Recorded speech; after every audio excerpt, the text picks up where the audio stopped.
said before on Saturday that he regretfully felt that it was time to take more forceful action to get to humanitarian aid into the country. The Lima ambassador, representative for the ambassador, said they were going to ask for force to bring that in. How did that conversation go, and is the United States willing to use some type of multinational force effort to bring the aid in? I think President Trump has made clear from the outset that all options are on the table. But we seek a peaceful transition of power in Venezuela. And the sanctions that we announced today, the additional aid that we announced today, calling on nations across the region to join us in further isolating the Maduro regime economically, we believe creates an opportunity for that to occur. But in my conversations with President Guaido, he spoke to me about the brutality of this past weekend, and he spoke to me about the need for us to reaffirm that all options are on the table. And I assured him that they were. But we hope for better. We hope for a peaceful transition. We hope that Maduro and those members of his regime who are supported by his corruption and his brutality will leave the country peacefully. We hope that members of the armed forces, as nearly 200 have already, will continue to defect, to embrace the rule of law and freedom, and will continue to stay on that track. What specifically did President Guaido ask for? Was it U.S. military support? Can you talk about what it is that they think they need? What President Guaido spoke to me most about was the urgent need for additional humanitarian aid.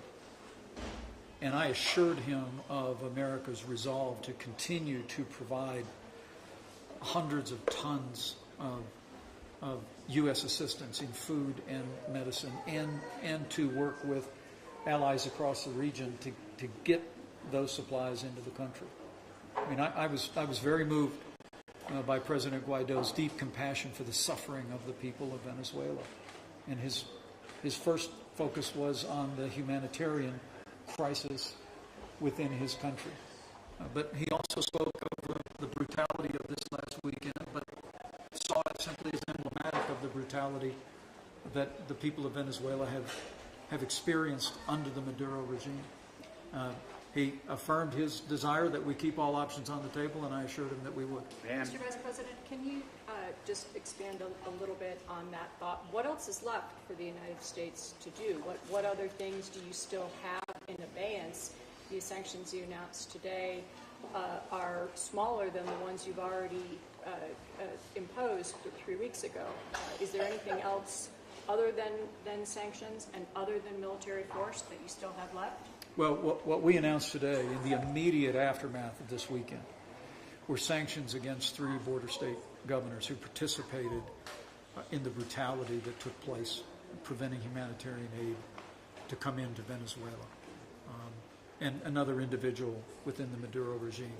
But look, I also made it clear the Treasury Department at the President's direction is also working on a whole new range of financial sanctions that will further isolate the Maduro regime's access to world markets. And we called today on members of the Lima Group to join us in continuing to isolate this regime. That it is what the world saw this weekend is what the people of Venezuela have been living with for years, and that is the oppression and brutality in the Maduro regime and their henchmen who use force and violence and intimidation, who have repressed their people, driven starvation, driven people out of their country.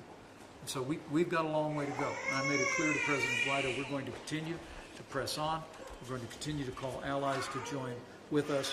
We're going to continue to isolate the Maduro regime economically and diplomatically until freedom is restored. Can you equal options in the United States? Mr. Vice President, if at this point everybody's saying all options are on the table, so what would be the red line? Would it be more casualties or just a standoff?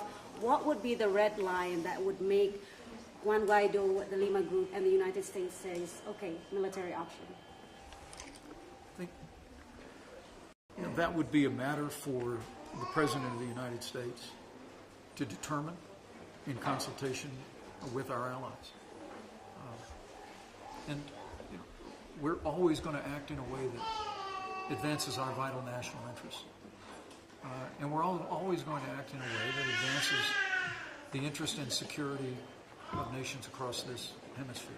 But let me say again, we remain hopeful that there will be a peaceable transition of power, that the judiciary in Venezuela may well step forward and recognize the legitimacy of the National Assembly and Juan Guaido's role as the only legitimate president of Venezuela. We hope that other nations will continue to take actions to isolate Venezuela economically and diplomatically, and in so doing, create the circumstances in which a peaceful transition can occur. Roberta. Sir, you specifically today called out Mexico, a close ally of the United States. Mexico, Uruguay, Right. And what do you foresee there being consequences for Mexico if it doesn't step forward and join this effort?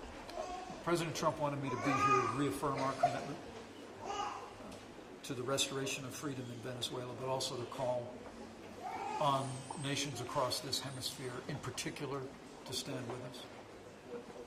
As I said, we believe there can be no bystanders, no one on the sidelines of this, particularly in our hemisphere. And our message today very much was intended to say to Mexico, to Uruguay, to nations across the Eastern Caribbean, that they need to come off the sidelines, they need to take a stand for freedom, stand with us and with the people of Venezuela, and we'll continue to deliver that message. All right, one more. Olivia, you go over here. You mentioned the more than 200 military defectors Yes. that have since sought asylum in South America. I think I said nearly. Nearly. But the fact is that Maduro retains the loyalty of top-ranking generals and commanders.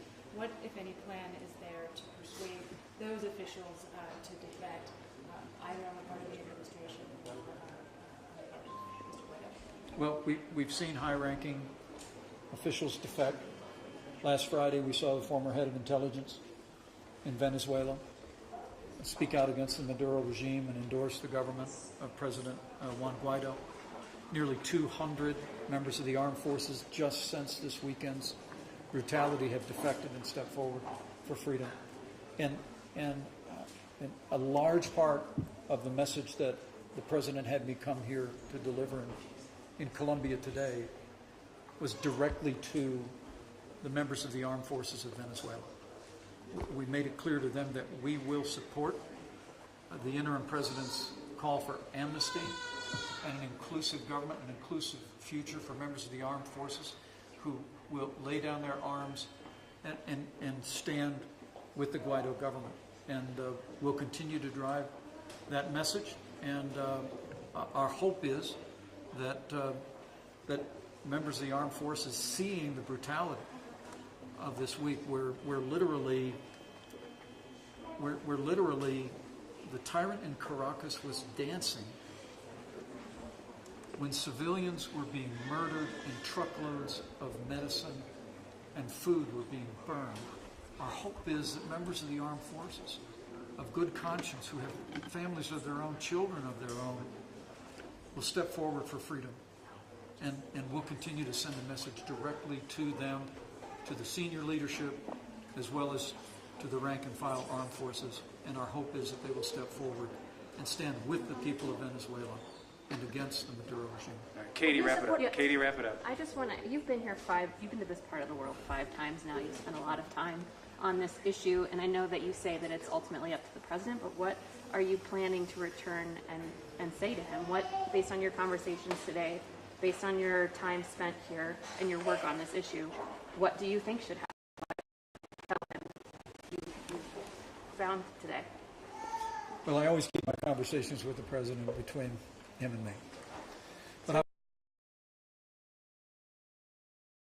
impressed with an interim president who's demonstrated personal courage to step forward, he and his young family, on behalf of freedom in Venezuela.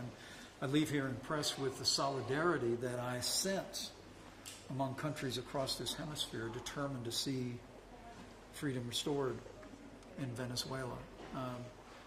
And I leave here inspired by the faith and courage and determination of the people of Venezuela. And I will tell the president and that I heard nothing but gratitude for his strong leadership here, and that when people here heard of his continued resolve to see freedom restored, that they believe, and I believe in my heart, that one day soon Venezuela will be free. All right, thanks everybody. We got to get to the plane. Thank you, guys.